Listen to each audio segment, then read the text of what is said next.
નમસ્કાર, આપ જોઈ રહ્યા છો સ્પાર્ક ટુડે ન્યૂઝ. વડોદરા મહાનગરપાલિકા દ્વારા ચાલુ વર્ષ 2024-25ના નાણાકીય વર્ષના વેરા બિલોની બજવણી કરવામાં આવી છે. તમામ કરદાતાઓને પાછલા બાકીમાં વ્યાજમાં રાહત મળે તે હેતુથી રહેણાંક અને બિન રહેણાંક મિલકતોમાં 80% વ્યાજ માફીની યોજના હાલ ચાલુ છે. ચાલુ નાણાકીય વર્ષના બજેટ લક્ષ્યાંક 724 કરોડનો છે, જેને પહોંચી વળવા તમામ 19 વોર્ડમાં દરરોજ બિન રહેણાંક મિલકતોને સીલ કરવાની કાર્યવાહી થઈ રહી છે.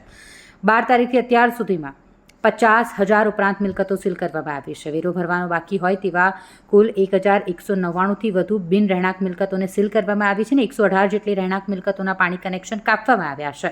અત્યાર સુધીમાં બજેટ લક્ષ્યાંકની સામે 630 કરોડની વસૂલાત થઈ છે. વ્યાજ માફી યોજના દરમિયાન 33,250 કરદાતાઓએ વેરો ભર્યો છે, જે પૈકી 8.65 કરોડ વ્યાજ માફીનો લાભ કરદાતાઓએ મેળવ્યો છે. ચાલુ સાલે રહેણાંક બિન રહેણાંક મિલકતોમાં 80% વ્યાજ માફીની યોજના 31 માર્ચ 2025 સુધી ચાલુ હોય. વધુમાં વધુ વ્યાજ માફીનો લાભ મેળવવા તમામ કરદાતાઓને અપીલ કરવામાં આવી છે.